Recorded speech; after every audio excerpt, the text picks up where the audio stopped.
Hello there and welcome back. For today's video, I once again took it upon myself to film my breakfast for a week.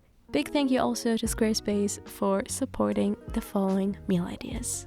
If you look at the title of this video, the term amazing is definitely more aiming towards the other days of the week and less so towards Monday's recipe. But yeah, I had a train to catch in the morning, so this breakfast ended up being a little messy.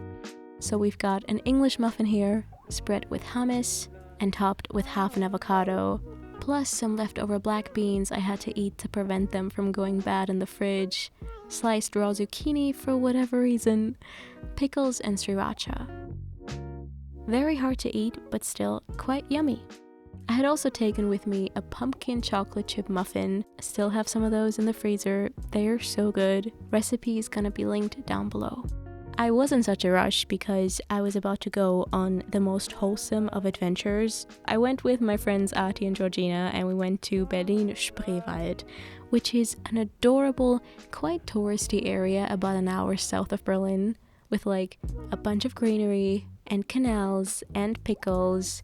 We were by far the slowest, most out of sync boat group you could encounter that day. But it was honestly so fun. I saw a beaver family in real life. Tuesday's recipe is inspired by this person's comment. They say their favorite breakfast is carrot cake balls made with dates, nuts, carrot, and orange juice. To my blender, I am basically adding all those things: some grated carrot, some soft pitted dates, walnuts, rolled oats, also a pinch of salt, some cinnamon, and then the orange juice. As you may or you probably won't know, but I still haven't gotten a new food processor for this place. The main reasons being laziness and just getting packages delivered in Berlin is a nightmare in general.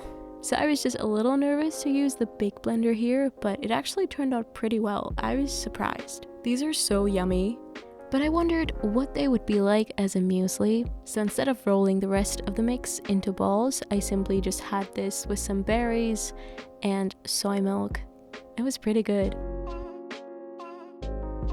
Recently, I asked people for tips on how to best achieve a thick smoothie bowl consistency. One thing many people suggested was for me to try adding tofu. To my blender, I added lots of frozen raspberries, firm plain tofu, some vanilla, oats, some nut butter, and orange juice. After taste testing it, it was still a little too sour for me, so I ended up adding like 2 to 3 dates and a bit of raspberry jam. I blended it until it got to this thick yogurt type consistency, and it honestly ended up tasting a bit like yogurt. I really liked it. The berries cover the tofu flavor pretty well. You can definitely still taste it though slightly, so if you're not a fan of the raw tofu taste, keep that in mind. But if you're a tofu lover or you're just indifferent towards tofu, I can highly recommend you try this. Also, the whole blending process was so much easier than if I would have used frozen bananas, for example. Thursday's meal is inspired by this person who suggested a mushroom oat risotto. I loosely followed their instructions and made it into a single serving because I'm just here by myself. I cut up a bunch of mushrooms and like 2 or 3 spring onions. I sauteed the mushrooms in some oil first for like 5 to 6 minutes on medium heat.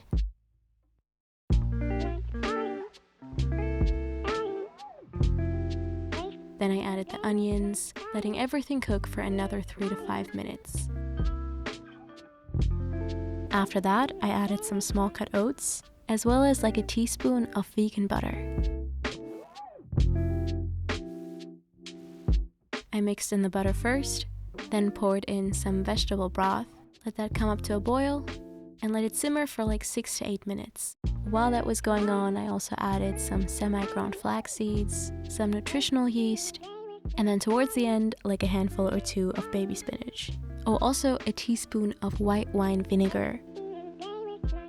I topped it off with some vegan cream cheese, some spring onion, sesame seeds, and sriracha.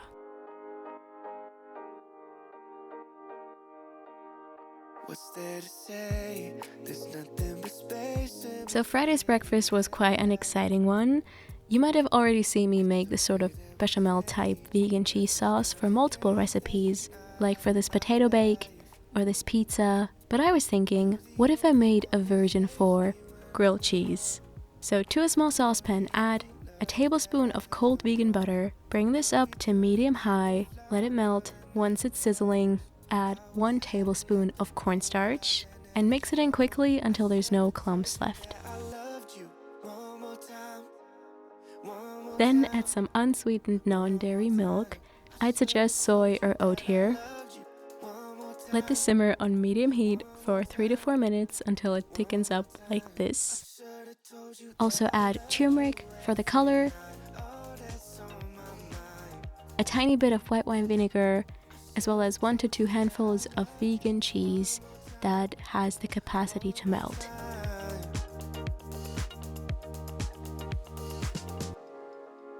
Also add salt to taste. Now on to building the actual sandwich. I took 2 pieces of spelt toast and spread them both with some vegan butter.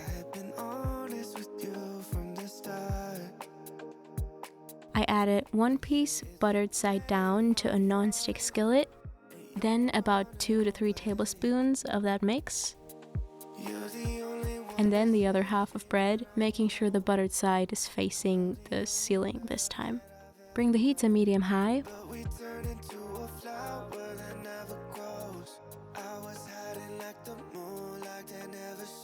Once I got that down, I let it toast until golden brown for about 2 minutes on each side. And that's it. This is so good. Such a treat. To kind of balance out this breakfast, I also had some steamed broccoli and served that with some sesame seeds, lemon juice, and more of the fake cheese sauce.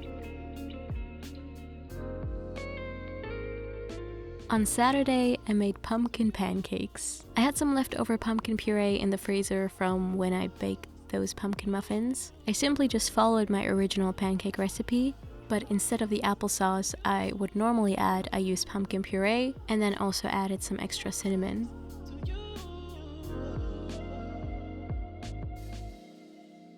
I took these with me to my friend Julie's house, and we had like a very Pinterest-looking brunch.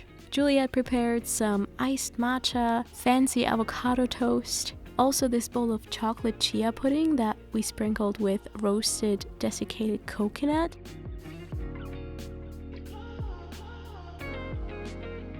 This was so cute. Lastly, for Sunday, I once again took an idea from the comment section. So my idea was to follow Leonie's instructions, but instead of baguette, I went for potatoes. Smashed potatoes, to be more specific. I had already boiled these the night before for like 10 to 15 minutes until tender. Then I placed these onto a baking sheet lined with parchment paper, lightly brushed them with some oil, sprinkled each one with some salt, and then let them roast and crisp up in the oven until golden brown. In the meantime, for the tomato part, I chopped up 1 clove of garlic, as well as 1 larger tomato. Add some olive oil to a small to medium skillet. While the oil is still cold, add the chopped garlic. Then bring the heat to medium so the garlic heats up with the pan. Once the oil is hot, let the garlic saute for just 2 minutes, then add the chopped tomatoes.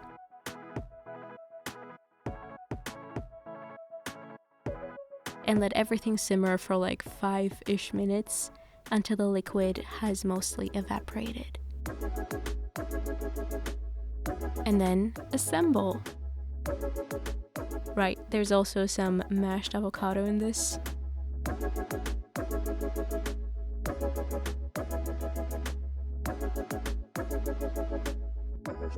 This one was so good. Big thank you to everyone who leaves their food ideas in the comments. It definitely inspires me, and I'm sure it also inspires other people that scroll through the comment section, so thank you. Also, a big thank you to Squarespace for sponsoring this video.